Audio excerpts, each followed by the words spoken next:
자, 주말 첫 번째 또 사건부터 참 안타깝고 화나는 사건이에요. 네, 지난 20일 오후 4시 반쯤에 강원도 고성군의 한 둘레길에서 신생아가 발견된 사건입니다.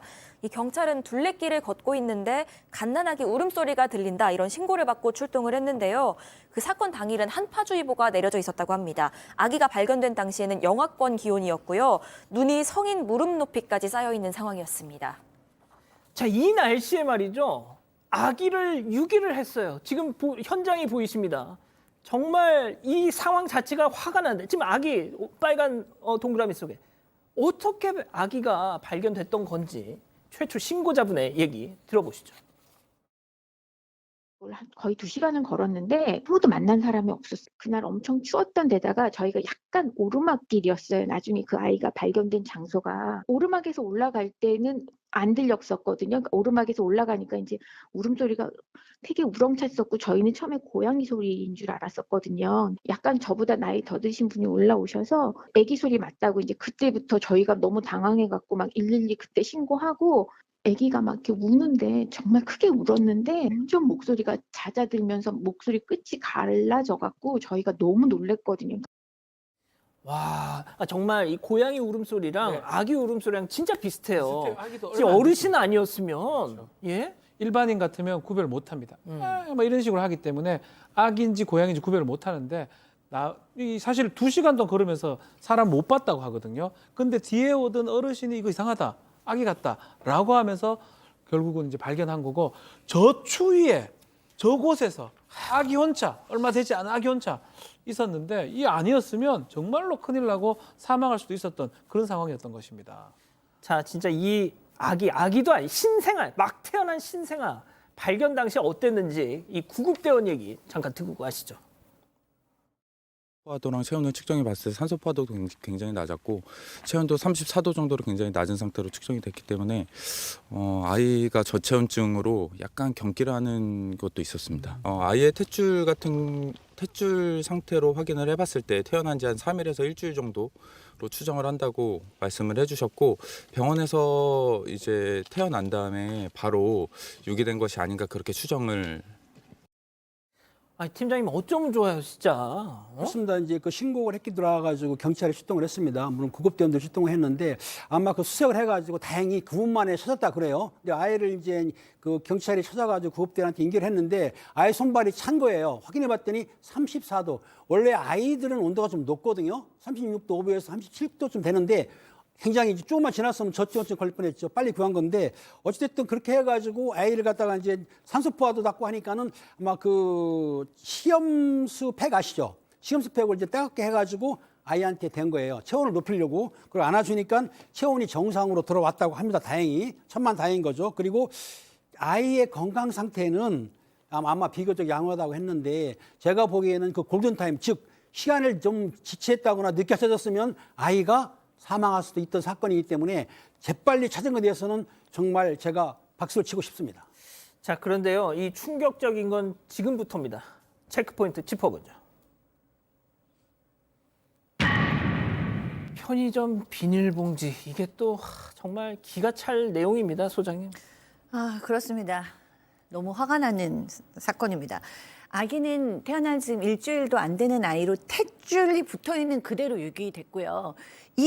그 추위에 베네저고리 하나 입혀가지고 도대체 무슨 생각으로 편의점 비닐봉지에 물건이 아닌 아이를 그냥 넣어서 사람들이 없는 곳에 유기했다고 합니다. 친모는 잡혔어요? 왜 버렸답니까? 일단 고성경찰서가 사건 직후에 현장 CCTV랑 목격자 진술 등을 통해서 수사에 나섰습니다. 그리고 바로 다음 날 경기 안산의 한 주택에서 친모를 찾았는데요. 이 친모는 현 남자친구랑 같이 강릉에 놀러 가서 강릉에 있는 병원에서 출산을 했다고 합니다. 그리고 며칠이 지난 20일 오후 4시 반쯤에 병원에서 아기를 찾은 뒤에 둘레길에 갓난아기를 유기한 거였는데 경찰 조사에서 드러난 거는요. 이 아이가 강릉에 같이 간 현 남자친구가 아니라 전 남자친구의 아이였습니다. 그래서 이 친모는 경찰에 처음부터 키울 마음이 없었다 이렇게 진술을 했다고 합니다. 소장님, 제가 어지간하면 이런 사건 접할 때마다 그 친부는 도대체 뭐 하고 있냐 하면서 남자의 책임도 같이 추궁을 하곤 했거든요. 자, 그런데 이 사건 같은 경우는 이 친모라는 사람의 행태를 보면 편의점 봉투에 애를 넣었습니다. 그리고 지금 사귀는 남자친구랑 미롤 여행을 가서 거기서 버렸어요. 이게 저는 좀 용납이 안 되는 거예요. 그렇죠. 저도 뭐 그냥 살인자라고 생각을 합니다. 그리고 그것도 굉장히 잔인한 살인자죠. 자기가 아이를 낳고 모성애가 있을 텐데 이렇게 추운 산속에 이 추위에 사망하라는 겁니까? 동물에 의해서 사망하라는 겁니까? 이건 그냥 사망이 물 보듯이 뻔한 유기잖아요. 왜냐하면 사실 아이에 대한 생각이 조금만 있었어도 베이비박스라는 대안이 있습니다. 네, 그 베이비박스에 데려가는 거 그거 힘들어서 그냥 다른 것도 아니고 저 산속에 이 추위에 버렸다는 건 그냥 사망하라는 거고 그 산속에 저렇게 들어가서 버렸다는 건 또 나는 들키지 않았으면 좋겠다라는 의미가 내포된 거잖아요. 그렇기 때문에 저도 그냥 살인자다라고 동의를 하고 있고요. 지금 남친하고 현 남친하고 놀러 가서 강릉에 놀러 갔다 출산을 했다. 이 정도로 막 살 수 있다면 앞으로도 막 살 텐데 그러면 이런 아이가 입원으로 끝날이라는 보장도 없지 않습니까? 이분은 처벌 받아야 되는 사람이라고 생각합니다. 박 변호사님, 네. 이 아이는 그래도 자기를 버린 엄마를 살렸어요. 살아서. 그렇죠. 결과적으로는. 지금 영아입니다. 태어난 지 얼마 안 되기 때문에 영아고 버린 거는 맞고요. 근데 지금 박상희 소장님께서 말씀하신 부분 중에 저 날씨에 저 위치에 누구도 오지 않는 곳에 버려두는 거는 버리는 게 아니에요.